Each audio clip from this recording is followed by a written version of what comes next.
Thank you very much, sir, for that keynote speech. And now, ladies and gentlemen, we'll be starting off with the three presentations by our industry experts.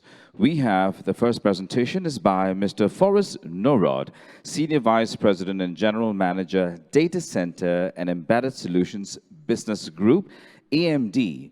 Mr. Norrod will be sharing on the evolution of data center compute and Exascale era. Ladies and gentlemen, he's coming through to us virtually. We ask you to give your attention to the screens. Here is Mr. Norrod. Good morning, and thank you for the invitation to talk to the conference. I very much regret not being able to be there in person, but I appreciate the opportunity to share some perspectives from the industry, from those who create the hardware upon which all of this runs, about the future direction of HPC and how we're going to march towards the exascale era and beyond. And so let me first start by saying that, clearly, as Professor Subakura-san said so well in the last few minutes, the applications of HPC are touching nearly every aspect of our society and every aspect of science and product design. From physics simulation to climate modeling, from biological discovery and oil and gas exploration, HPC has really proved its value in nearly every field of endeavor. But given that is creating an insatiable demand for compute. We have a continuing arms race going on now to keep pace with the demands of the scientists and to generate enough compute power to satisfy the demands of these applications. And so if you look back over the last 20 years, that demand has been met by a series of innovations producing higher and higher performance supercomputers. Just over the last 20 years, since the year 2000, we have progressed through three epochs, or two epochs, and about to start the third, in supercomputers. The first was the terascale epoch, where the top supercomputers could execute over a teraflop of floating point operations per second. And those systems were really driven by a couple of key technological developments. The first of which is just the evolution of the modern microprocessor, and most importantly, the clustering of those microprocessors into one large machine that could be used efficiently and effectively by HPC scientists. And that took us over the course of the first decade of the 21st century through the entire teraflop generation. The next jump came early in the last decade, where the Titan machine took a large jump forward solidly into the petaflop era, when it brought new technology to bear. Specifically, it brought GPU acceleration to those clusters of machines. And so the supercomputers of the 2010s throughout the next 10 years really were based on a continuing series of innovations on the CPU architecture, a continuing development of clustering technology at larger and larger scale, and very importantly, the addition of GPU accelerators to add that next bump of performance. That has brought us to now, to today. And as we enter the third decade of the 21st century, we are entering the exascale era, where additional innovations, building on top of the ones that I just mentioned, will bring us solidly into exascale and beyond. I'd like to talk about some of those innovations that are showing up now in the first exascale level supercomputers and will drive this next epoch of supercomputing. And so driving past that exascale barrier is really a function, we believe, of three areas. First, the silicon. Innovations will continue, of course, in the underlying silicon and continued advancements in process technology. But as you've heard too many times, Moore's law is slowing down. The benefits from each successive process generation are becoming lower and lower, and the costs of silicon area for each new process generation are going higher and higher. And so we have to look to new tools to continue to bring more and more performance out of the silicon. And I'll talk about some of those around the move to multi-die architectures and the move, quite frankly, to 3D stacking and 3D construction of the most advanced chips. We'll also talk a little bit about additional innovations around the architecture of the underlying silicon, moving from GPUs in the last 10 years to compute optimized GPUs and other types of accelerators that will continue to provide more and more performance. And then finally, we'll talk about what's next. You know, past the first couple of years of this decade, what will we continue to see driving performance up towards the Exascale era?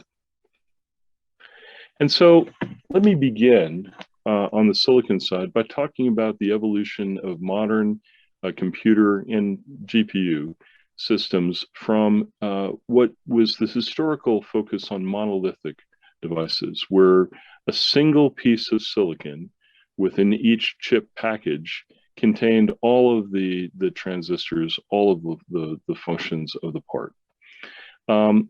This was a good approach for many years, but it does have limits. It's limited, quite candidly, by yield. As die get larger and larger, the probability of getting a successful candidate die to fully yield and be completely functional goes down, and that drives costs up.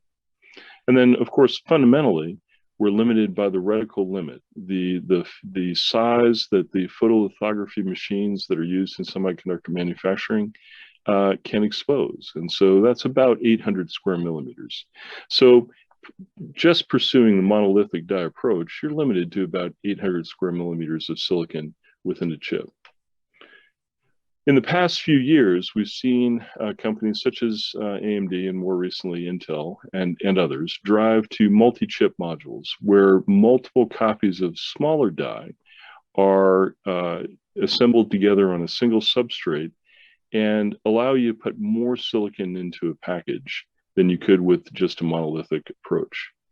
And this has been a great way to continue driving silicon content into chips in an effective and cost-efficient way. But it has a problem, and that problem is the different types of intellectual property, the I/O cells, the memory cells, the SRAM and logic cells, that all have to go into a modern microprocessor or GPU, scale differently as you go to new process nodes. So analog cells or I/O cells may not scale at all, or just a few tens of percent as you shrink to the next process geometry that supposedly offers, a doubling of density. And so because of that, we've seen a more recent innovation into chiplets, where you have multiple die within a package, within a chip, but each one of the die may be using a different process technology so that you can put each function or each intellectual property into its own optimal process technology. By subdividing the part in this way, it does permit rapid architectural innovation. It does require you, though, to solve an interesting problem, which is how do you weld together many different parts of the design into a cohesive whole. And so you have to develop innovative fabrics that allow you to combine these parts and ideally to scale them up and down, to have more or less silicon in a package, depending on the problem that you're trying to solve. Now, using chiplets, you can still use traditional semiconductor substrate technologies, which we've used for many years, and build out chips with perhaps a dozen or so different die. This has been an innovation that's been driven by AMD and others in the past few years, and it really helps as well manage costs and allow us to move more rapidly to advanced process technology nodes. Because chiplets conquer the yield issue. If you look at a silicon wafer, it will have a random scattering of defects occurring across that wafer. When you have a few large die, a few large candidate chips on that wafer, each defect will knock out one of those chips. But if you have a few large die, a larger percentage of the silicon area thus has to be discarded than if you have many smaller die where a defect would only knock out a small die. And as you can see in this simplified example, you can actually get substantially higher yield, a substantially higher number of finished chips, even if you have to use multiple chiplets within a package than you can if you use monolithic die. This is an approach that has made it possible to move to new process generations very quickly for the most performance sensitive applications, even though those new processes, when they're immature, have a relatively high defect density. And so this has really enabled rapid adoption of new processes without incurring prohibitively high costs. But you still have those issues of interconnecting the parts and making sure that they're high performance. And so solving that next problem, that interconnect, really means advancing our packaging technology from the traditional substrate technology, which is still predominantly in use, to more advanced techniques, so-called 2.5D integration, or eventually 3D integration that I'll talk to in just a moment. 2.5D technologies really move or provide a silicon substrate underneath the active die that allows the parts to be assembled with finer geometries and allows the interconnect between those active die to have lower capacitance and thus a lower power and higher performance interconnect technology. The problem with silicon interposers, however, is a large silicon interposer can become prohibitively expensive and add significant cost to the product. Some more recent approaches for 2.5D integration solve the problem slightly differently. They use silicon bridges, very small pieces of silicon, to interconnect two die or one or more die. There's a couple of approaches here as well. One is substrate embedded silicon bridges. EMIB from Intel is a good example of this, where you embed a sliver of silicon into the substrate and then you align the active logic dies on top, and then you use microbump technology to solder the active die to the silicon bridge. This is a good technique. However, the more recent silicon bridge technologies dispense with the need to embed the silicon bridge in the substrate and allow you to use a traditional low-cost substrate and use better and higher yielding alignment technologies and assembly technologies to still get all that same benefit from the silicon bridge, but to do so at a lower cost. And this is an approach that we're seeing more and more today. But of course, looking forward, the real holy grail, the objective of many in the industry is to move from 2.5D integration to true 3D integration, where we can put more silicon in a package, not just by spreading additional chiplets across a substrate, but by going vertical, by stacking active silicon on top of active silicon. The first generation of 3D technology is stacking technology that enables microbumps technology, where you're literally soldering one die to another. This has been in production for the past 5 or 6 years, most notably in HBM memories. So the HBM memory that you're probably using in your GPUs today is a great example of stacking 8 or 9 die on top of one another. It offers tremendously higher interconnect density. It gives you reduced latency and increased bandwidth, connectivity to memory. So it's very good for HPC applications. But the problem with this fundamental approach is, as you look to higher power devices than just slices of memory, the thermal and power delivery challenges start to mount.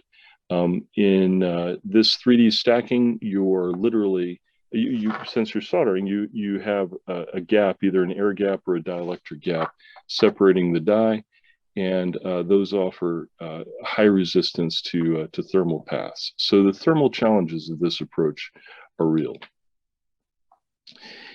The second generation, however, of 3D is just now coming into production, and that's the hybrid bond approach, where you literally take two pieces of silicon and you fuse them together at the atomic level. So you have direct bonding of silicon, dielectric, and copper interconnects, such that they form a seamless whole.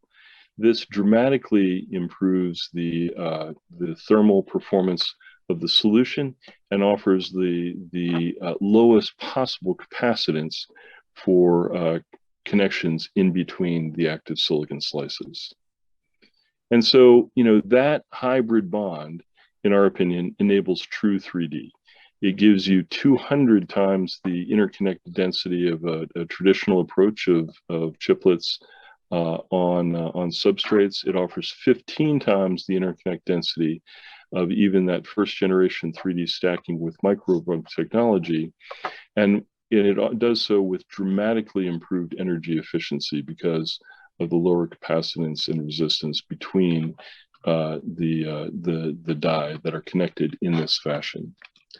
And so AMD has actually begun delivering production parts that utilize this technology to stack SRAM memory on top of existing caches on our CPUs. So the third generation EPYC CPU with a 3D V cache actually layers a 64 megabyte cache on top of the existing 32 megabyte cache on each one of our CPU chiplets, and so dramatically offers higher cache memory and higher performance for many technical workloads by doing this.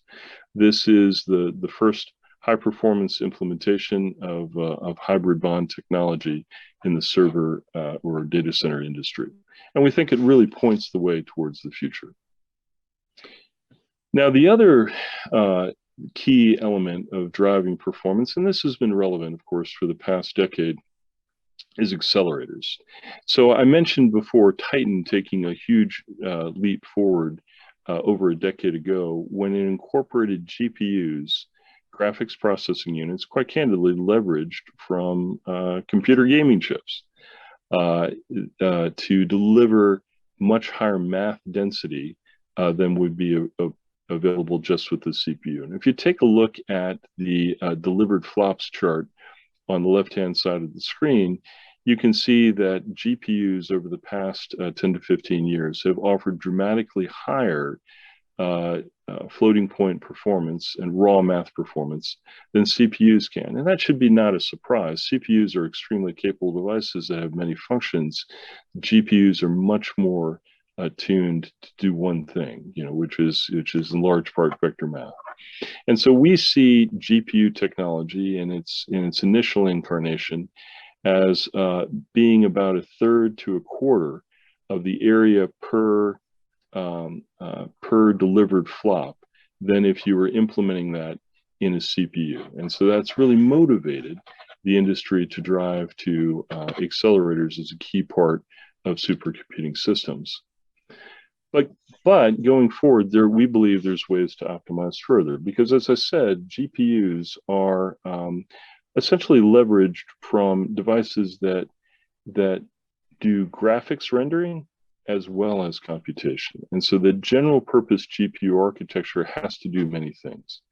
And so it's very good at a lot of them, but it's not the best you can do. If you tried to optimize instead an architecture for each one of those tasks, we believe you can do better. And so increasingly, we believe you will see architectures, accelerator architectures that are tightly optimized for either the graphics rendering and display needs of the graphics market, or the compute needs of the HPC and machine intelligence market. And we've already separated our GPUs into two different lines, offering the RDNA for graphics and the CDNA architecture expressed in our MI Instinct line of accelerators for HPC and machine intelligence. And what does that do? That changes the trajectory that I showed you before of the evolution of GPUs. So if you look back at the GPUs over the last 10 years, when we introduced the MI200 using that CDNA optimized architecture, we were able to achieve a 5x leap forward in terms of floating point performance for HPC and AI over that of the machine or the GPU offered the year before. So really changing the trajectory, getting that next bump in performance, which was critical to getting to that exaflop era. Sorry, just going back.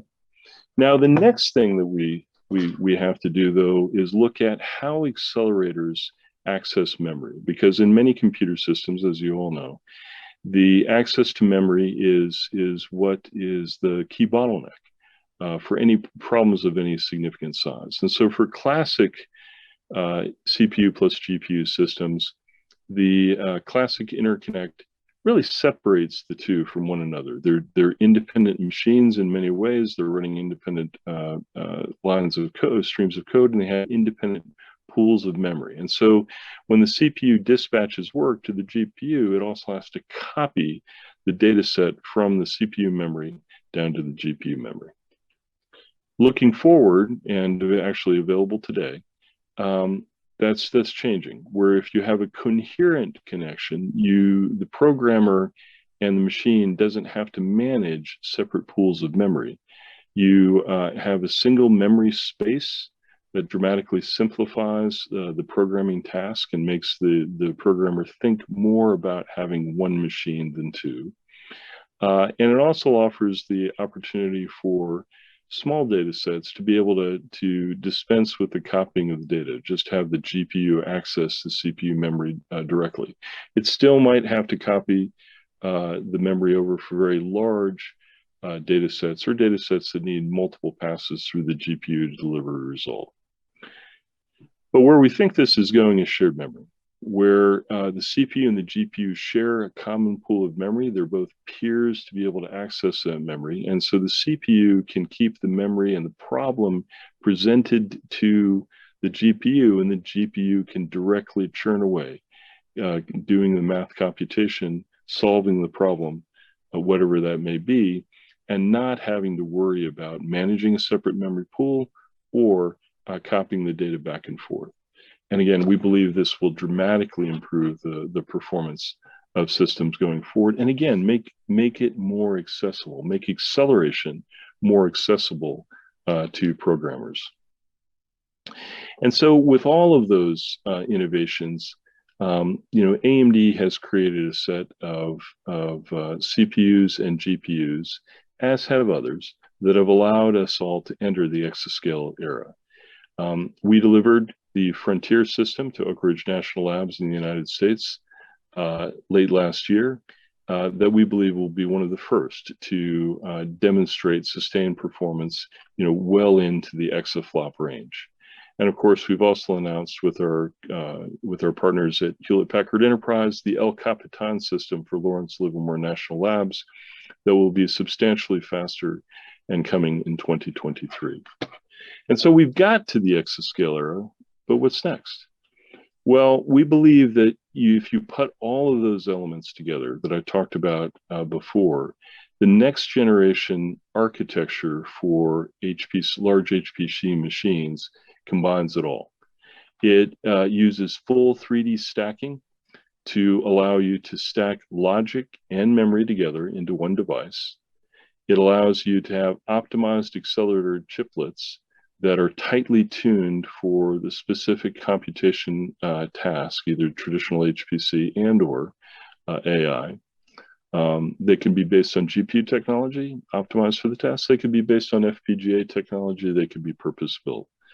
It also allows you to combine high-performance CPU cores and to do all of that together into a device that has full coherency, full shared memory, where everything is a peer and workloads get executed with maximum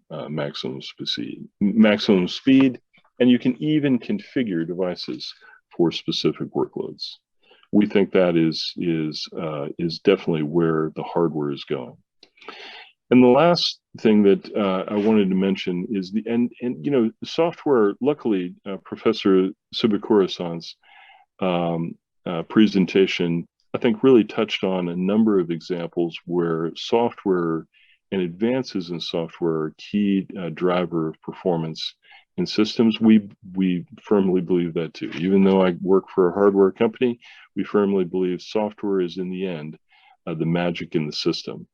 And the real interesting magic, looking forward, and as the last presenter mentioned as well, is using AI-directed HPC, where you're using AI technology to drive the exploration of the solution space for traditional HPC problems, be it simulation, optimization, or what have you. We're seeing a number of customers have tremendous success in using this to dramatically improve the efficiency of the machine. And so when we look forward, we see that this progression of performance is not going to stop. This is going to be the exascale decade, that it just started in the past year or so. It's going to extend over the rest of the 20s. But very shortly thereafter, we're going to get to the Exascale era. And that will really be something that continues to build upon the innovations that we've talked about that have driven the industry over the last 20 to 30 years, augmented by these converged optimized systems that I mentioned before, augmented by AI-directed HPC research, and augmented by, I don't know what else. But, we're going to keep driving this forward, and I'm quite confident that when we're talking in 10 years, we'll be running on many different Exascale machines. Thank you very much. Thank you very much, Mr. Norrod.